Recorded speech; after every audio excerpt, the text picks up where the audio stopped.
বন্ধুরা, যদি আজকে সময়কে তোমরা অবহেলা করো, সময়কে তোমরা যদি ধোঁকা দাও, একদিন নয়, 2 দিন নয়, সারাটা জীবন তোমাকে সময় ধোঁকা দিবে। আজ সময়কে অবহেলা করলে সময় তোমাকে অবহেলা করবে। সুতরাং শিক্ষার্থী বন্ধুরা, তোমরা যে কোনো সাবজেক্ট মনোযোগ দিয়ে পড়বে, ভালো রেজাল্ট করার জন্য পড়বে। যদি লেখাপড়া করো তাহলে পড়ার মতো করো, পড়ার মতো পড়ো। লেখাপড়া করে যদি কোনো কিছু করা যায়, লেখাপড়া করে যাতে কোনো কিছু করতে পারো, এমন ধরনের লেখাপড়া করো যাতে লেখাপড়া করলে তোমার আগামী জীবন, ফ্যামিলির জীবন, আগামী সমাজকে পরিবর্তন করার জন্য এই লেখাপড়া তোমাকে সহযোগিতা করতে পারে। আসসালামু আলাইকুম প্রিয় শিক্ষার্থী বন্ধুরা, আবারও চলে আসলাম তোমাদের মধ্যে একটি অনলাইন ক্লাস নিয়ে। আমরা আজকে আলোচনা করব অর্থনীতি দ্বিতীয় পত্রের একটি সাজেশন নিয়ে। আমরা কিভাবে কম সময়ে, কম পড়ে কিভাবে আমরা ভালো রেজাল্ট করতে পারি, ভালো মার্কস অর্জন করতে পারি, পরীক্ষায় 100-র মধ্যে 100 আনসার করে আসতে পারি, সেই বিষয়ে আজকে ছোট্ট একটা ভিডিও তোমাদের সামনে উপস্থাপন করতে যাচ্ছি। আমি আশাবাদী এই সাজেশনটি তোমাদেরকে শতভাগ সাপোর্ট দিবে। তোমাদের এমসিকিউ এবং সিকিউ দুইটি কোয়েশ্চন টাইপের মধ্যে যে টপিকস গুলা ইম্পর্টেন্ট, গুরুত্বপূর্ণ প্রশ্ন এসে থাকে প্রত্যেকটা বোর্ডে প্রত্যেক বছর, সেই টপিকস গুলা নিয়ে আজকে আমি আলোচনা করব। আমি তোমাদেরকে আশ্বস্ত করতে চাই, আজকে যে টপিকস গুলো আলোচনা করব, আমি শতভাগ আশাবাদী এই টপিকস থেকে তোমাদের পরীক্ষায় প্রশ্ন ইনশাআল্লাহ কমন আসবে। বিশেষ করে তোমাদের মধ্যে যারা পরীক্ষার্থী, তাদের অনেকেই শতভাগ প্রিপারেশন হয়েছে, কারো প্রিপারেশন শতভাগ হয় নাই, অথবা কারো পরীক্ষায় ভালো প্রস্তুতি সময়ের অভাবে নিতে পারো নাই। আমি তাদেরকে বলবো, তোমরা যদি আমার সংক্ষিপ্ত সিলেবাসের সংক্ষিপ্ত সাজেশনটি অনুসরণ করে কিছুদিন সময় দিতে পারো, তাহলে তোমরা পরীক্ষায় নিশ্চিত 100 মার্কস আনসার করে আসতে পারবে। বন্ধুরা, তাহলে চলে যাই আমাদের মূল টপিকসে। আমাদের অর্থনীতি দ্বিতীয় পত্রে 6টি অধ্যায় রয়েছে। এই 6টি অধ্যায়ের মধ্যে আমি তোমাদেরকে পরামর্শ দিব, যেগুলো 4টি অধ্যায় যদি তোমরা অধ্যয়ন করতে পারো, স্টাডি করতে পারো ভালোভাবে, তাহলে তোমরা সৃজনশীলে তোমরা যে 7টি আনসার দেওয়ার কথা, তোমরা শতভাগ নিশ্চিত এই 7টি আনসার তোমরা 6টি চ্যাপ্টার থেকে 4টি চ্যাপ্টার স্টাডি করলে তোমাদের কমন পড়ে যাবে। তোমরা জানো তোমাদের সংক্ষিপ্ত সিলেবাস অনুযায়ী 6টি অধ্যায় কি কি রয়েছে। এই 6টি অধ্যায়ের মধ্যে যে 2টি চ্যাপ্টার তোমাদেরকে বাদ দেওয়ার পরামর্শ দিব, সেটা হচ্ছে গিয়া মুদ্রাস্ফীতি এবং আরেকটি অধ্যায় যে আন্তর্জাতিক বাণিজ্য। এই 2টি অধ্যায় তোমাদের জন্য অনেকের সময়ের অভাবের কারণে তোমাদের জন্য প্রিপারেশন নেওয়া একটু কষ্ট হয়ে যাবে। বিশেষ করে মুদ্রাস্ফীতি কিছু গাণিতিক টপিকস আছে যেগুলা তোমরা শিক্ষার্থীরা স্টাডি করতে অনেক সময় তোমরা বোরিং ফিল করো। আর আন্তর্জাতিক বাণিজ্য চ্যাপ্টারটা একটু লম্বা, এজন্য আমি তোমাদেরকে বলবো এই চ্যাপ্টারটাকে এড়িয়ে যাওয়ার জন্য। আমরা এই 2টি চ্যাপ্টার বাদ দিলে আমরা এই বাকি 4টি চ্যাপ্টার থেকে আমরা নিশ্চিত 7টি আনসার করতে পারবো। এবং যারা খুবই দুর্বল, আমি তোমাদেরকে বলবো এই 4টি চ্যাপ্টার থেকে 3টি চ্যাপ্টার যদি স্টাডি করতে পারো, তোমরা 60% উপরে মার্কস পাবে ইনশাআল্লাহ। বন্ধুরা, তাহলে চলে যাই আমরা কোন কোন অধ্যায়গুলো পড়বো এবং কোন কোন টপিকস গুলো পড়বো। বন্ধুরা, প্রথম অধ্যায় হচ্ছে বাংলাদেশের কৃষি। এই চ্যাপ্টারটা একটু বড়, এজন্য এর টপিকস গুলো অনেক, কিন্তু এখান থেকে 2টি প্রশ্ন নিশ্চিত আসবে। বাংলাদেশের শিল্প থেকে 2টি প্রশ্ন নিশ্চিত আসবে। তাহলে আমরা এই 4টি প্রশ্ন নিশ্চিত কমন পেয়ে গেলাম। যেহেতু সৃজনশীল প্রত্যেকটা সাবজেক্টের ক খ জ্ঞানমূলক এবং অনুধাবনমূলক প্রশ্ন, এই প্রশ্নগুলা যে কোনো জায়গা থেকে দিয়ে দিতে পারে। যে কোনো একটি সংজ্ঞা অথবা কোনো বৈশিষ্ট্য পড়েছো, সেই বৈশিষ্ট্যের ব্যাখ্যাটা চলে আসতে পারে। আমি তোমাদেরকে আশ্বস্ত করতে চাই, এই বাংলাদেশের কৃষি এবং বাংলাদেশের শিল্প যে ক খ যে প্রশ্নগুলা রয়েছে, এই সৃজনশীল প্রশ্ন ক খ সহ প্রত্যেকটা প্রশ্ন তোমাদের এই টপিকস থেকে কমন পড়বে। তোমরা এর বাইরে কোনো টপিকস পড়ার চেষ্টা করবে না, যেহেতু সময় কম। এবং যাদের হাতে সময় রয়েছে, আমি তোমাদেরকে বলবো তোমরা এই টপিকস গুলোর মধ্যে শতভাগ প্রিপারেশন নেওয়ার পরে, ভালোভাবে প্রিপারেশন নেওয়ার পরে অন্য কোনো টপিক্সে হাত দিবে। বন্ধুরা, বাংলাদেশের কৃষি এই অধ্যায়ের মধ্যে গুরুত্বপূর্ণ টপিকস গুলো হচ্ছে কৃষির উপখাত সমূহ এবং এই উপখাত সমূহের জিডিপিতে তার অবদান কতটুকু। এরপরে টপিকস হচ্ছে কৃষি খামার ও কৃষি যুদ্ধ। ক হতে প্রশ্ন এসে থাকে কৃষি খামার কৃষি যুদ্ধের মধ্যে পার্থক্য বা এগুলা কি, সংজ্ঞা কি। এরপরে টপিকস হচ্ছে জীবন নির্বাহী খামার এবং বাণিজ্যিক খামার, অর্থাৎ খামার কত প্রকার ও কি কি, এই অনেক প্রকার রয়েছে, সেগুলো পড়বা না। তোমরা নিশ্চিত এই জীবন নির্বাহী খামার এবং বাণিজ্যিক খামার থেকে প্রশ্ন পাওয়া সৃজনশীলের গ এবং গ তে প্রশ্ন নিশ্চিত পাবা। এরপরে টপিক হচ্ছে কৃষি পণ্যের বিপণনের সমস্যা এবং সমাধানের উপায়। এরপর হচ্ছে কৃষি ঋণ কি, কৃষকরা কেন কৃষি ঋণ গ্রহণ করে, এটা ক হতে প্রশ্ন এসে থাকে। এরপর হচ্ছে কৃষি ঋণের উৎস, কৃষকরা যে ঋণ গ্রহণ করে সেই ঋণ গ্রহণ দুইটি উৎস থেকে করে থাকে, একটা হচ্ছে প্রাতিষ্ঠানিক, এটা হচ্ছে গিয়া অপ্রাতিষ্ঠানিক। এটার নাম হচ্ছে প্রাতিষ্ঠানিকের নাম হচ্ছে গিয়া আনুষ্ঠানিক, অপ্রাতিষ্ঠানিকের নাম হচ্ছে অনানুষ্ঠানিক উৎস। কৃষি ঋণের উৎস, এইখান থেকে যদি কৃষি ঋণ থেকে কোনো প্রশ্ন এসে থাকে এখান থেকে একটা নিশ্চিত প্রশ্ন পেয়ে যাবা। কৃষি উন্নয়নে সরকারের গৃহীত পদক্ষেপ, এখান থেকে প্রতি বছর একটা প্রশ্ন এসে থাকে যে কৃষি উন্নয়নে সরকার গৃহীত কি কি পদক্ষেপ রয়েছে, অথবা কৃষি উন্নয়নে কি কি পদক্ষেপ নেওয়া যেতে পারে তা আলোচনা করো। এই টপিক থেকে এই প্রশ্নগুলো এসে থাকে। এরপরে হচ্ছে শস্য বহুমুখীকরণ কি, করতে বা হতে প্রশ্ন এসে থাকে এটা। এরপরে হচ্ছে জলবায়ু পরিবর্তনের কৃষিতে বিরূপ প্রভাব, জলবায়ু পরিবর্তনের বিভিন্ন প্রভাব রয়েছে, তোমরা শুধুমাত্র এই টপিকসটা পড়ে নিবা, জলবায়ু পরিবর্তনের কৃষিতে বিরূপ প্রভাব কি সেটা শুধুমাত্র সেই টপিকসটা পড়বা। এরপরে কৃষিতে আইসিটির ভূমিকা কেমন, কৃষি উন্নয়নে প্রযুক্তির ভূমিকা কেমন বা তার প্রভাব কি, এই টপিকস গুলো যদি তোমরা পড়ে নাও আশাবাদী তোমরা বাংলাদেশ কৃষি অধ্যায় থেকে আর কোনো টপিকস পড়তে হবে না। এরপর যে অধ্যায়টি তোমাদেরকে অধ্যয়ন করতে হবে সেটা হচ্ছে বাংলাদেশের শিল্প।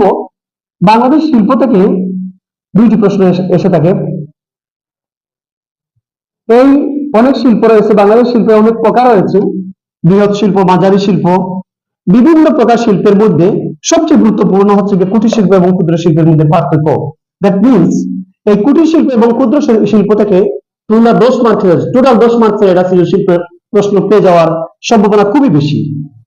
এখান থেকে আরো কি প্রশ্ন আসতে পারে, কুটির শিল্প এবং ক্ষুদ্র শিল্পের গুরুত্ব, কুটির শিল্প এবং ক্ষুদ্র শিল্পের সমস্যা, এবং কুটির শিল্প এবং ক্ষুদ্র শিল্পের এই সমস্যা যে রয়েছে তার সমাধানের উপায়। এই কুটির শিল্প এবং ক্ষুদ্র শিল্পে থেকে প্রত্যেক বছর প্রশ্ন এসে থাকে, তবে তোমরা খুবই সতর্ক থাকবা। উদ্দীপকে এই কুটির শিল্পের বিভিন্ন বৈশিষ্ট্য নিয়ে একটি উদ্দীপক লিখতে পারে, ক্ষুদ্র শিল্পের বৈশিষ্ট্য নিয়ে একটি উদ্দীপক লিখতে পারে। সুতরাং তোমার উদ্দীপক থেকে ধরতে হবে কোনটি কুটির শিল্প এবং কোনটি ক্ষুদ্র শিল্প, অর্থাৎ উদ্দীপকের মধ্যে পরে তোমরা বুঝতে হবে যে ক্ষুদ্র শিল্পের কথা বলা হয়েছে না কুটির শিল্পের কথা বলা হয়েছে। তোমরা বুঝবা কিভাবে এটা বৃহৎ শিল্প না কুটির শিল্প না ক্ষুদ্র শিল্প, যে কুটির শিল্প এবং এই যে শিল্পের যে বিভিন্ন প্রকার রয়েছে, এই শিল্পের বিভিন্ন সংজ্ঞা রয়েছে। যদি সংজ্ঞাগুলা তোমরা জেনে রাখো, এর বৈশিষ্ট্যগুলা জানা থাকে, তাহলে উদ্দীপকের যে বর্ণনা করবে, যে শিল্পের বৈশিষ্ট্যের কথা বর্ণনা করবে, তাহলে সহজে বুঝতে পারবে কোন শিল্পের বৈশিষ্ট্যের কথা বর্ণনা করছে। বৃহৎ শিল্পের মধ্যে পোশাক শিল্প নিয়ে প্রায় সময় সৃজনশীল একটা প্রশ্ন এসে থাকে, হয়তো পোশাক শিল্পের সমস্যা আসবে, নাহলে সমাধানের উপায় আসবে। এরপরে যে গুরুত্বপূর্ণ টপিকটা হচ্ছে আমদানি বিকল্প শিল্প কি এবং এর গুরুত্ব। আমদানি বিকল্প শিল্পের গুরুত্বটা খুবই ইম্পর্টেন্ট, তোমরা এটা স্টাডি করতে কখনো বলবে না। এর সর্বশেষ যেটা প্রশ্নটা প্রায় সময় আসে না কিন্তু মাঝে মধ্যে এসে থাকে, পিপি অর্থনৈতিক উন্নয়নে, দেশের অর্থনৈতিক উন্নয়নে পিপির গুরুত্ব কি। আমি তোমাদেরকে বলবো কুটির শিল্প এবং ক্ষুদ্র শিল্প থেকে 10 মার্কসের এটা প্রশ্ন থাকবে। এরপরে এই চামড়া শিল্প বা পোশাক শিল্প থেকে গত একটা প্রশ্ন থাকবে, এবং আমদানি বিকল্প শিল্প কি, এর গুরুত্ব কি, কত বা হতে আসবে। পিপি নিয়ে গতে একটা প্রশ্ন থাকবে। অর্থাৎ এই কুটির শিল্প ক্ষুদ্র শিল্প থেকে 10 মার্কসের এটা প্রশ্ন থাকবে, আর বাকি এগুলো থেকে 10 মার্কসের এটা প্রশ্ন থাকার সম্ভাবনা খুবই বেশি। এরপরে তোমরা যে অধ্যায়টি পড়বে সেটা হচ্ছে জনসংখ্যা, মানব সম্পদ ও অর্থ কর্মসংস্থান। এই অধ্যায়টা থেকে দুইটি প্রশ্ন এসে থাকে প্রতি বছর। এই অধ্যায়টি তুলনামূলকভাবে ছোট, এজন্য তোমাদেরকে এই অধ্যায়টি পড়ার জন্য আমি তোমাদেরকে সাজেস্ট করতেছি। এই অধ্যায় থেকে ক, খ, গ এবং গ এর মধ্যে যে প্রশ্নগুলো আসবে এই টপিকস গুলো থেকে আসবে। তোমরা সৃজনশীল প্রশ্নের সব টপিকসটা, সব প্রশ্নগুলো এই টপিকস গুলো থেকে কোন পাবা। ক, খ থেকে এক সময় প্রশ্ন এসে থাকে স্থূল জন্ম হার কি, স্থূল মৃত্যু হার কি, জনসংখ্যা ঘনত্ব কি, জনসংখ্যা ঘনত্ব নির্ণয়ের সূত্র। এরপরে যে দুইটি থিওরি, জনসংখ্যা সম্পর্কে যে দুইটি থিওরি পড়তে হবে তোমাদেরকে, মেলতাসের জনসংখ্যা তত্ত্ব, কাম্য জনসংখ্যা তত্ত্ব। মেলতাসের জনসংখ্যা তত্ত্ব নিয়ে আলোচনা রয়েছে, সমালোচনা রয়েছে। কাম্য জনসংখ্যা তত্ত্ব বা ডাল্টনের কাম্য জনসংখ্যা তত্ত্বটি তোমরা মনোযোগ দিয়ে স্টাডি করবে। এই দুইটি তত্ত্ব প্রতি বৎসর এসে থাকে, দুইটি থেকে হয় একটি আসবে, নাহলে দুইটি আসবে। এবং যে প্রশ্নটি এই দুইটি প্রশ্ন এসে থাকলে গ এর মধ্যে যে প্রশ্নটি এসে থাকে, এই দুইটি তত্ত্বের মধ্যে তুলনামূলকভাবে বাংলাদেশের ক্ষেত্রে কোনটি প্রযোজ্য আলোচনা করার জন্য বলবে। মার্কসের একটি প্রশ্ন থাকবে। এরপর যে 10 মার্কসে আরেকটি প্রশ্ন এসে থাকে, সেটা হচ্ছে মানব সম্পদ উন্নয়ন কি। এই মানব সম্পদ উন্নয়নে সরকার গৃহীত বিভিন্ন পদক্ষেপ অথবা মানব সম্পদ উন্নয়নে যে পদক্ষেপ গুলো নেওয়া উচিত তুমি মনে করো, সেটা আলোচনা করো এই টপিক থেকে। এরপরে হচ্ছে আত্মকর্মসংস্থান কি, আত্মকর্মসংস্থানের জন্য আমাদের করণীয় কি, বা সরকার গৃহীত কি কি পদক্ষেপ নেওয়া যেতে পারে। বন্ধুরা, তাহলে আমরা জনসংখ্যা থেকে দুইটি যে প্রশ্ন আসবে, কোন কোন টপিক থেকে আসবে আমরা পেয়ে গেলাম। এই টপিকসটা তোমাদের জন্য তুলনামূলকভাবে সহজ, কারণ এটা আমাদের বাস্তব জীবনের সাথে, পারিবারিক জীবনের সাথে অঙ্গাঙ্গিভাবে জড়িত। এর জন্য তোমরা এই টপিকসটা মনোযোগ সহকারে মজা করে একটু পড়তে পারবে। এবং বিশেষ করে মেলতাসের জনসংখ্যা তত্ত্ব এবং কাম্য জনসংখ্যা তত্ত্বের মধ্যে যে মৌলিক পার্থক্য রয়েছে সেটা তোমরা ভালোভাবে আত্মস্থ করবে। এরপর যে অধ্যায়টি পড়তে হবে সেটা হচ্ছে সরকারি অর্থ ব্যবস্থা। এখন পর্যন্ত যে অধ্যায়গুলো আলোচনা করেছি সবচেয়ে ছোট্ট একটি অধ্যায় হচ্ছে গিয়া সরকারি অর্থ ব্যবস্থা। এই পাঠটা তোমরা পড়বে। এর আগে দুইটি অধ্যায় রয়েছে, মুদ্রাস্ফীতি, আন্তর্জাতিক বাণিজ্য। এই দুইটি চ্যাপ্টার স্টাডি না করলে চলবে, তবে এমসিকিউর জন্য যদি সময় হাতে থাকে তাহলে তোমরা মুদ্রাস্ফীতির পাঠটি ভালোভাবে এমসিকিউর জন্য অধ্যয়ন করবে। সরকারি অর্থ ব্যবস্থায় যে টপিকসগুলো তোমরা পড়তে হবে সেটা হচ্ছে সরকারি ব্যয়ের অর্থ সংস্থান, অর্থাৎ সরকার যে ব্যয় করবে এর অর্থগুলা কোত্থেকে পাবে, কোথায় থেকে আসবে এই অর্থগুলা। অর্থাৎ আমরা বলতে পারি এই টপিকসটি সরকারের আয়ের উৎস কি কি।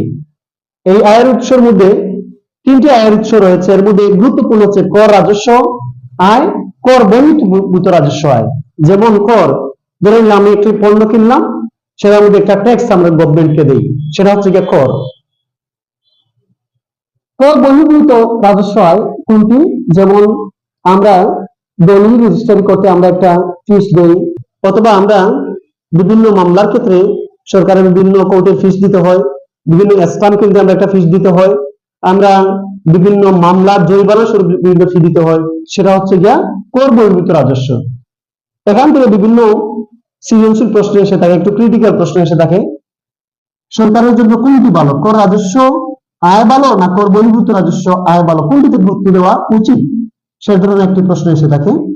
এরপরে হচ্ছে গিয়া কতে এবং ক্ষতে প্রশ্ন এসে থাকে কর এবং ফি এর মধ্যে পার্থক্য কি, প্রত্যক্ষ কর কি, পরোক্ষ কর কি, সেটা তোমরা সংজ্ঞাগুলো শিখে নিবে। এরপরে হচ্ছে সৃজনশীল প্রশ্ন এসে থাকে সরকারের ঋণের উৎস। সরকার অনেক সময় এই তার ব্যয় নির্বাহের জন্য কর রাজস্ব, কর বহির্ভূত রাজস্ব যে আয় করে সেটা দিয়ে সংস্থান করতে পারে না, তখন সরকার ঋণ করে।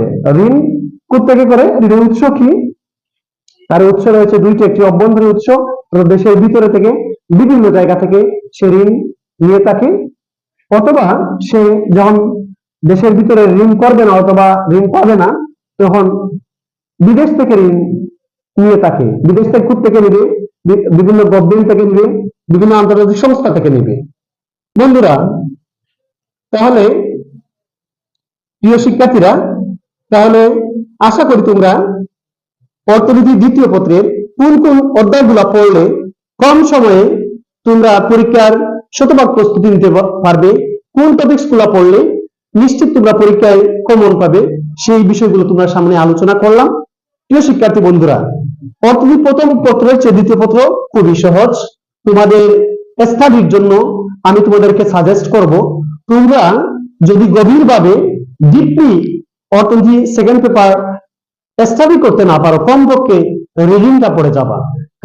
কারণ অর্থনীতি দ্বিতীয় পত্রে একটি থিওরি বেশি, ম্যাথমেটিক্যাল টার্ম গ্রাফ তুলনামূলকভাবে নেই বললেই চলে। আমি যে অধ্যায়গুলো বলেছি সবগুলা টোটালি থিওরি ভিত্তিক। আমি তোমাদেরকে বলবো অর্থনীতি দ্বিতীয় পত্র যদি কেউ মনোযোগ সহকারে 4 থেকে 5 দিন স্টাডি করতে পারে, রিডিং করতে পারে মনোযোগ দিয়ে, তাহলে সে পরীক্ষার জন্য শতভাগ প্রস্তুতি নিতে পারবে। প্রিয় শিক্ষার্থী বন্ধুরা, যদি তোমরা অর্থনীতি সেকেন্ড পেপারে এ প্লাস নিয়ে আসতে না পারো, তাহলে তোমাদের অর্থনীতি ফার্স্ট পেপারে সাপোর্ট দেওয়ার মতো কোনো মার্কস পাবে না। তোমরা অর্থনীতিতে ফার্স্ট পেপারে মার্কস কম পেয়ে থাকবে, সেকেন্ড পেপারে এ প্লাস পাওয়ার মতো যথেষ্ট সুযোগ রয়েছে। এবং যে 4টি অধ্যায় বলেছি, এই 4টি অধ্যায় অধ্যয়ন করলে তোমরা 11টি প্রশ্নের মধ্যে 7টি প্রশ্ন নিশ্চিত কমন পাবা। তাই তোমাদেরকে বলবো, নিজেকে ধোঁকা না দিয়ে একটু সময় দাও, অলসতাকে জেরে ফেলে দিয়ে তোমরা একটু সময় দাও। পরীক্ষার যে সময়টুকু রয়েছে তোমরা সেই সময়টুকু যদি বের করো, এমনকি পরীক্ষার আগের 2-1 দিন যদি রাতে দিনে যদি, এমনকি পরীক্ষার আগের 2 দিন যদি তোমরা স্টাডি করতে পারো, তোমরা নিশ্চিত পাস করে নিয়ে আসতে পারবা, কমপক্ষে পাস মার্ক নিয়ে আসতে পারবা। সুতরাং তোমরা অলসতা না করে আজই তোমরা স্টাডিতে মনোযোগ দিয়ে দাও। আমি আশাবাদী তোমরা পরীক্ষায় এ প্লাস পাবা। ধন্যবাদ সবাইকে। প্রিয় শিক্ষার্থী বন্ধুরা, তোমরা আমার ফেসবুক পেজে শরীফ ট্যালেন্ট ভিশন ফেসবুক পেজে তোমরা শেয়ার করতে, ফলো দিতে ভুলবে না। এবং আমার যে ইউটিউব চ্যানেলটি রয়েছে তোমরা বন্ধু বান্ধবদের সাথে শেয়ার করবা, সেটা সাবস্ক্রাইব করার জন্য তোমাদের কাছে অনুরোধ রইল। ধন্যবাদ বন্ধুরা।